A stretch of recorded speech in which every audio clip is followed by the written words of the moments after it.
Jérôme, est-ce qu'elle est anecdotique cette défaite? Est-ce que ça va vite passer? En fait, pour les Parisiens, et par rapport à tout ce que dit Fabrice, moi aussi j'ai des infos, j'ai échangé avec certains dirigeants, avec certains joueurs aussi. Bien sûr qu'ils sont vite passés à autre chose.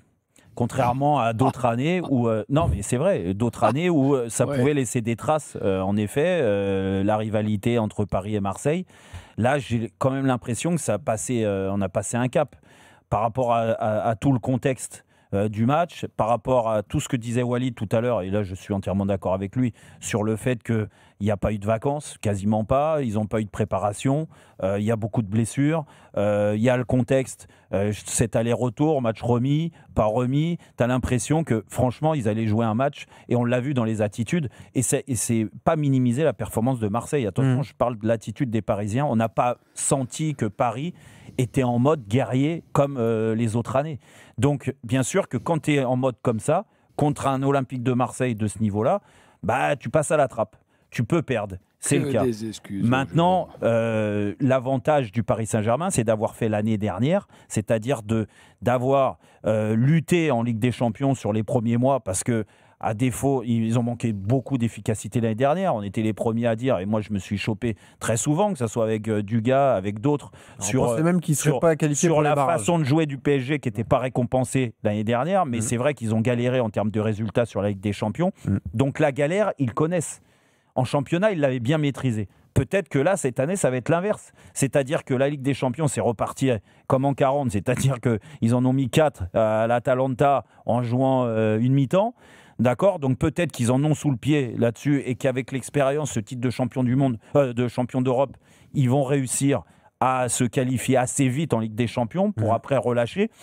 Malheureusement, peut-être qu'il y aura un impact sur le championnat parce que j'ai quand même la sensation aujourd'hui qu'au sein du club, c'est pour ça que je te dis que c'est pour moi anecdotique cette défaite, c'est que très vite, ils sont passés à autre chose. Et s'ils sont passés à autre chose aussi vite, c'est qu'ils savent qu'ils ont une marge de manœuvre en championnat qui est inestimable. Ils sont tellement déclassés dans ce championnat. Il y a 2-3 écarts avec les meilleures équipes, 2-3 classes d'écart avec les meilleures équipes, que ce soit Marseille, que ce soit Monaco, que ce soit Lille. Ces équipes-là, derrière, franchement, elles ne peuvent pas rivaliser avec un PSG qui est à bloc.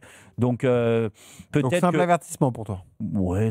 Du moins, il n'y a pas de quoi s'inquiéter quand même, parce que tu perds 1-0 à Marseille avec 5 absents, avec le contexte qu'on vient de rappeler. Franchement, tu vas aller t'inquiéter. Là où on pourrait, et je lance Dugas et Pascal là-dessus, là où on pourrait émettre des doutes, c'est sur la qualité physique de cette équipe. Parce que depuis le début du championnat, la réalité, c'est qu'à part à Toulouse, et encore en fin de match, ils se sont fait peur, ils en ont mis comme au boule, ils en ont mis 6 à Toulouse. Les matchs d'avant, que ça soit au Parc, à part le match de l'Atalanta, mais en championnat, franchement... il n'y a pas de match plein du Paris Saint-Germain. C'était pas... Angers, Lens au Parc, c'était quand même pas génial. Quoi. Dugas, est-ce que c'est un simple avertissement pour le PSG ? C'est pas anodin. Alors moi, je trouve que c'est pas anodin, je vais te dire pourquoi. Pour plusieurs choses. Déjà, c'est pas anodin pour le championnat. Déjà, ça donne beaucoup d'espoir à tout le monde. Ce Paris Saint-Germain, même s'il est diminué, peut être bousculé, déjà. Voilà, donc moi je trouve que c'est bien. C'est pas anodin pour Marseille. Voilà, gagner au bout de 14 ans, je pense que pour les Marseillais, ça va leur donner beaucoup de confiance. C'est pas anodin non plus pour Paris, parce que Paris, voilà, ils n'aiment pas perdre. Et puis je pense que ça va leur faire aussi du bien de se dire, on enlève de notre tête la volonté d'être invaincu tout au long de la saison, parce que ça, je pense que ça leur a aussi marqué dans la tête et ça leur a parfois les a fait déjouer par moment, ou je sais pas, leur mis une pression supplémentaire ou quoi. Donc moi je pense que c'est aussi bien pour Paris de perdre aussi. Voilà, parce que ça peut leur permettre de se remettre en selle, de se remettre en jambes, de faire des choses qu'ils ont peut-être un petit peu moins bien fait. Donc je pense que c'est positif pour tout le monde, moi, cette défaite-là. Ensuite, moi j'ai envie de dire qu'il faut quand même analyser le match aussi et ce qui s'est passé. Moi, quand j'entends mes copains dire qu'il y avait de la fatigue, moi je ne l'ai pas ressenti du côté de Paris. Voilà. Moi j'ai senti des Parisiens dans leur match, bons, très bons dans leur match. Ils se sont fait parfois marcher dessus face à Marseille qui était parfois aussi à la limite, mais qui a montré beaucoup d'agressivité, d'envie, de générosité, un pressing très très haut. Et Paris a été en difficulté, mais j'ai trouvé quand même que Paris, sur l'ensemble du match, il y a quand même une grande maîtrise de cette équipe de Paris. Mais qu'est-ce qui leur a manqué ? Il leur a manqué les 4 absents, il leur a manqué le talent, il leur a manqué le génie pour gagner ce match. Si ils avaient la maîtrise du ballon, il leur a manqué quoi? Ils se sont créés très peu de situations, très peu d'occasions, parce qu'il leur a manqué quoi? Et ce qui fait la différence, et ce qui fait le talent des joueurs de haut niveau, c'est la magie. La magie dans la personnalité du Barcola, du Doué, du Dembélé, c'était qui l'autre absent aussi? Neves aussi. Voilà ce qu'il a manqué à Paris. Tout le reste, Paris a fait du Paris. L'OM a été bien meilleur, c'est-à-dire que l'OM a réussi, moi je le disais avant le match, et ça a été pour moi la plus grande surprise et la meilleure des surprises, ils ont réussi à hisser leur niveau de jeu. Chacun, alors pas techniquement, mais dans l'envie, dans le volume de course, dans la générosité, dans l'agressivité. Voilà, j'ai vu tout le monde défendre, j'ai vu l'anglais il défendre, impressible. J'ai vu Paxiao pareil, que je connaissais pas, quelle générosité, il a eu du déchet bien évidemment, mais quelle générosité, quelle envie, quel dynamisme. Voilà, moi c'est pour ça que Paris, j'ai trouvé qu'ils font malgré tout un bon match. Ils font un bon match, mais il leur a manqué le talent. Pas la première mi-temps du gars, la deuxième, oui, mais pas la première. Non, la première, mais pourquoi? Parce qu'il leur manque des mecs pour garder le ballon, parce qu'il leur manque des mecs pour garder une touche technique, parce qu'il leur manque des mecs dans le couloir, parce qu'il leur manque les 4 talentueux qui créent le danger et qui font que l'équipe adverse elle recule. Oui, mais écoute-moi, si Marseille, écoute-moi bien, si Paris il joue avec les attaquants, déjà obligatoirement Marseille ils auraient joué plus bas, parce qu'ils auraient eu un petit peu plus peur. Là, Marseille, pourquoi ils ont été très hauts? Parce qu'ils savent que pris une danse, ils n'avaient pas d'attaquants suffisamment. Il est gentil le Portugais, mais il n'a pas le talent de Dembélé, il n'a pas le talent de Doué non plus. À toi, Pascal. Non, mais les gars, vous avez raison. Paris, meilleur coach européen. Là, vous avez pris le meilleur gardien français parce qu'il y en a, ils vont chercher des étrangers. Vous avez, même avec les absents, vous avez la plus belle équipe. Vous avez Campos dans les couloirs qui veut se battre avec tout le monde. Vous avez la fin. Ben, vous avez vu les images, comme moi. Ça ne va pas faire mal à grand monde si on se bat. Non, mais c'est vrai. À mon avis, moi, je le prends à la bagarre. Et que de la main gauche. Mais c'est vrai. Mais c'est vrai. Vous avez les plus grands joueurs. Vous venez d'avoir le Ballon d'Or. Et puis presque, j'en ai chialé quand. C'est vrai. Et ça, c'est sincèrement que je le dis. Quand il a reçu son Ballon d'Or. Ça fait plaisir pour Dembélé. Non, mais ça m'a fait plaisir parce que c'est un joueur qui est méritant. Je ne le connais pas personnellement, mais il est vraiment attachant. Mais en plus, le maillot, il est beau, mais vous avez tout. Le président, il est fantastique. C'est vrai. Mais allez caguer à la vigne. Tout ça pour ça. Non, mais les gars, Jérôme, tu t'entends.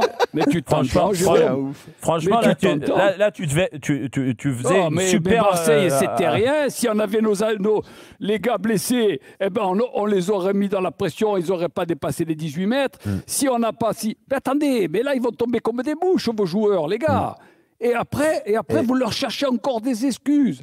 Et parce qu'il est tombé à vélo, il a le bras, il ne peut pas déployer son bras parce qu'il ne peut pas faire des gestes et tout. Mais Pascal, il n'y a pas d'excuse à trouver. Mais là, mais tu n'arrêtes pas, Jérôme, tu n'arrêtes pas. Mais il n'y a pas d'excuse à trouver. Je dis juste que sur ce match-là, Paris a perdu. Vous entendez, les gars. Paris a perdu. Très bien. Maintenant, mais Paris, c'est quoi le budget de Paris si on veut aller plus loin? Mais je ne parle pas de budget. Pas de débat. Ne parle pas de budget parce qu'à l'arrivée, Marseille n'est pas un club pauvre non plus. C'est le deuxième club le plus riche de France. Tu as recruté des joueurs à plus de 30 millions cette année. Mais tu as vu l'humilité du président marseillais? Humilité. Sa simplicité, l'américain, il se lève. Le propriétaire. Le propriétaire, pardon. Propriétaire, ouais, c'est bon. Entre mais parce qu'il est comme toi, parce qu'il regarde, il se dit Paris a les meilleurs joueurs. Voilà, vous êtes très le fort. Maillot, il est magnifique. Mais oui, la ville, c'est la plus belle. Oui, mais il est fantastique. Mais c'est pour ça, lui, il en a plein la bouche. Si je dois mettre des manteaux à mes chiens, je leur mettrai le maillot de Paris. C'est vrai. Voilà. Tout ça pour ça. Moi, il y a deux arguments qui me gênent chez toi, Jérôme, et chez toi, Dugas. C'est que Dugas, j'ai un peu de mal avec ce concept de défaite positive, déjà pour le PSG. Je vois pas ce qu'il y a de positif pour les Parisiens. Et vous minimisez un truc quand même, et nous on peut le ressentir, notamment ici, parce qu'il y a pas mal de supporters parisiens. Nous on est basé à Paris, donc forcément on croise des supporters du PSG.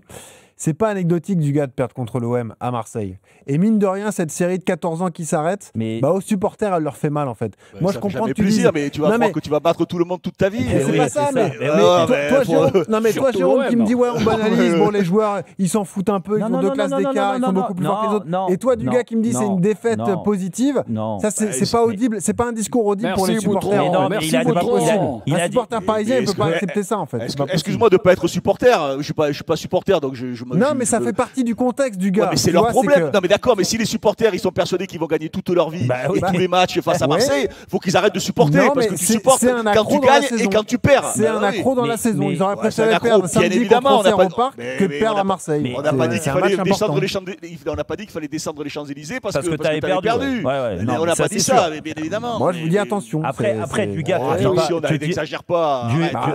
Attention à quoi? Attention à quoi? Attention au climat, attention à tout ça. Au climat, mais il pleut à Paris. Non, mais méfiez-vous. Tout allait bien, etc. Là, il y a des blessés. Il y a cette défaite-là. Attention quand même. Benoît, les principes de jeu, ils sont toujours là. La façon de jouer, elle est toujours là. On est d'accord. Marseille a réalisé un grand match, a réalisé l'exploit. Mais c'est pas une défaite anodine du gars. Va